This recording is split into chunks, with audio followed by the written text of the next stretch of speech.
Farmer Frank couldn't believe his eyes when he found something under his field. Without thinking much of it, he took the object inside, pondering about what it could be. When he finally realized what the object could be, he immediately called the police, sending his wife away as far as possible from this object. When the police arrive and inspect the object, they have some unexpected news for Frank. But before we start our story, smash the like button, make sure to subscribe, and hit the notifications bell so you won't miss any new stories. Frank was plowing his field when he suddenly spotted something in his back view mirror. He immediately stopped his tractor and got off to see what it was. As he got closer, he realized his instincts were right. There was a big hole in his field where he had just plowed. Frank stared at the hole for a bit, but as he looked at it longer and longer, he realized it wasn't just an ordinary hole. He slowly crouched down, his heart beating in his chest. Was he seeing this correctly? Surely he couldn't. He reached his arm into the hole and picked up something that would forever change his life. Out of the hole, Frank pulled some sort of rock. It wasn't of the same material as his field. It actually wasn't of any material he had ever seen before. Frank inspected the strange rock intently and noticed how it glistened in the sun. What on earth was this thing? He put the rock in his jacket and quickly drove his tractor home, never finishing plowing the rest of his field. "Jolene? Where are you? You have to see this!" he yelled as soon as he got home. Jolene, his wife, came running out of the living room. "Frank? What is it?" she exclaimed, ridden with worry. Frank showed her the object in his hands, and he could see her expression change.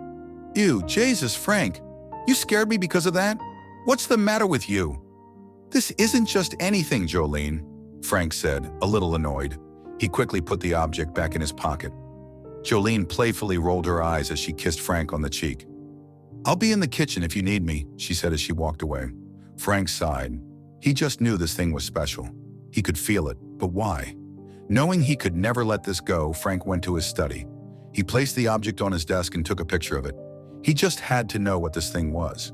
He quickly went to his own Facebook page and posted the picture on his feed. Maybe his fellow farmers had seen this sort of thing before. Sitting still was never Frank's strong suit. So as he waited for a reaction on his Facebook picture, he went back to the place where he found the object. Prepared with a shovel and gloves, he got down on his knees and began to dig into the hole. As he dug deeper and deeper, he couldn't believe how many more he found. Frank found a total of 5 strange objects in the hole, and he only stopped because it got dark outside. He could hear his wife calling for him in the distance, so he quickly packed up his things and headed home. When he got home, he could see his wife looking him up and down. "You're not sitting down at the dining table like that." Frank had to agree with his wife. He looked like a mess. His overalls were covered in dirt, and even though he had worn gloves, there was dirt and grime under his fingernails. He ran upstairs to freshen up when he walked past his study. Suddenly, Frank stopped and backed up to look into the room. "Jolene, don't wait for me." Frank turned on the light in his study and slowly walked toward his desk. His eyes stood wide from shock, and he could feel his heart racing in his chest. The strange object he had found earlier today suddenly had paper clips stuck to it, and Frank knew for a fact that these paper clips were at the other end of the desk when he left. He almost dropped the object as his wife angrily yelled for him to come down, so he quickly cleaned himself up and went downstairs. "What is going on with you?" Jolene asked her husband as he sat down at the dining table. Frank looked at her, unsure of what to say. "It's the object. I just know there's more to it." Suddenly, everything clicked. Frank jumped up, almost knocking over his plate full of food. "Frank!" his wife exclaimed, but Frank didn't respond. He ran to the hallway and grabbed his phone out of his pocket. Without a second thought, Frank dialed 911, asking for the police to come to his house immediately. His wife, overhearing his conversation on the phone, gasped in shock. "Frank, explain yourself." Jolene stood next to her husband in the hallway, her face pale from shock. Tears welled up in her eyes when Frank grabbed her hands and looked her in the eyes. "You have to get out of the house, okay? Please go to your mother. I'll be there as soon as I can," Frank said with a sense of urgency. Jolene nodded as a tear rolled down her cheek.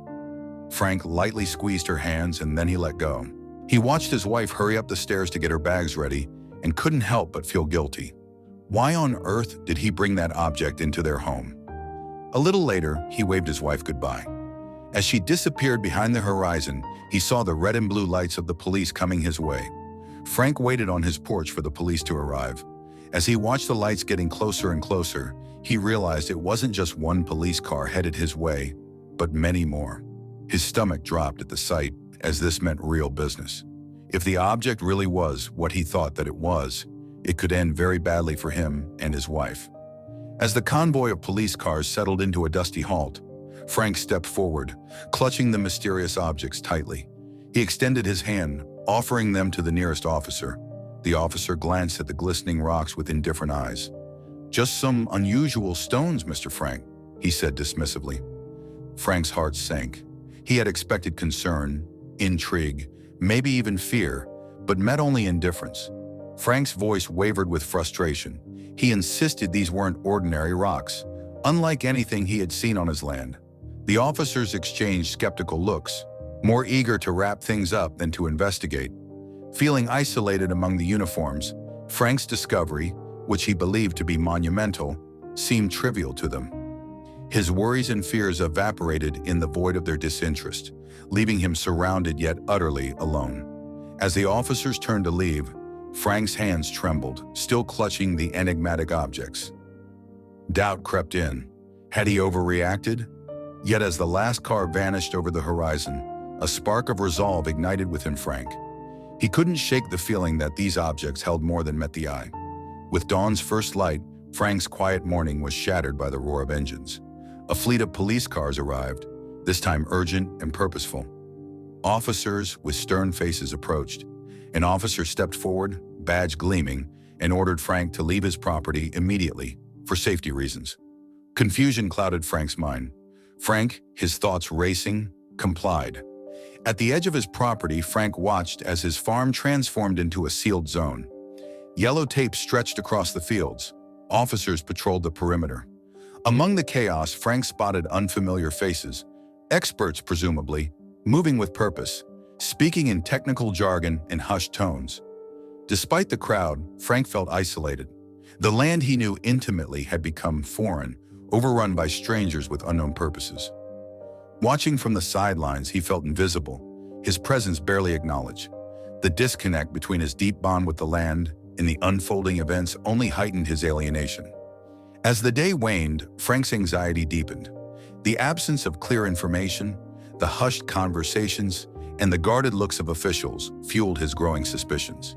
The evasion of his questions made him feel deliberately kept out of the loop, intensifying his concern over what might be hidden.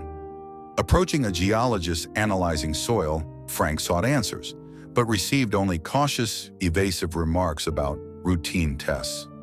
The cryptic nature of the responses deepened the mystery, hinting at something significant lurking beneath the surface of his once familiar land. His thoughts turned to family, especially Jolene. The unknown risks made him fear for their safety, overshadowing the loss of his farm and personal turmoil.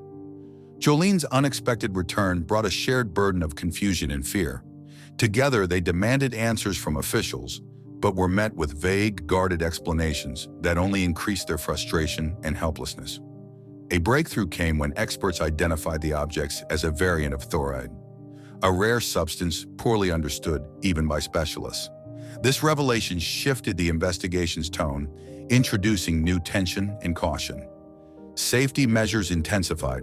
The area was cordoned off more strictly. Personnel donned protective gear. Watching these actions, Frank felt both reassured and alarmed. The authorities took the discovery seriously, yet the precautions underscored its potential severity. The turning point came when an official, in a rare moment of candor, informed Frank that the thorite variant was mildly radioactive. This revelation struck Frank with a mix of fear and fascination. The idea that a hazardous material had lain beneath his land all along was startling. Upon learning this, officials acted swiftly. Frank and Jolene were taken to the hospital for thorough examination. The urgency of the situation weighed heavily on them as they traveled through the countryside now fraught with uncertainty. At the hospital, the couple underwent numerous tests designed to detect radiation exposure. The cold, clinical setting was a stark contrast to their rural life. They shared anxious glances, silently supporting each other through the ordeal. Waiting for results was agonizing. Hours stretched endlessly in a sterile room where hope and fear mingled. When a doctor finally reported preliminary findings indicating they were likely unharmed, relief washed over them, though caution remained as further tests were pending. Their hospital stay extended with more exhaustive evaluations. The monotony of medical scrutiny and uncertainty added to their stress. Yet Frank and Jolene found comfort in each other's presence. Their shared ordeal strengthened their bond, reminding them of the resilience found in companionship during hardship. At last, definitive results confirmed no radiation harm. Tears of relief flowed as the burden of fear lifted. The couple embraced, grateful for this reprieve and hopeful for a return to normalcy. Back home, authorities began systematically clearing the farm of all thorite. Watching the meticulous removal stirred mixed feelings, comfort and safety but sadness for the disruption to their cherished land. The process was a poignant reminder of life's fragility and the unpredictable forces beneath the earth. With the land cleansed, Frank and Jolene looked ahead to rebuilding.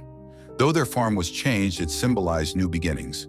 They envisioned restoration and embraced the challenge with hope and determination. Together, they found renewed appreciation for ordinary life, their health, their bond, and the simple joys of rural living.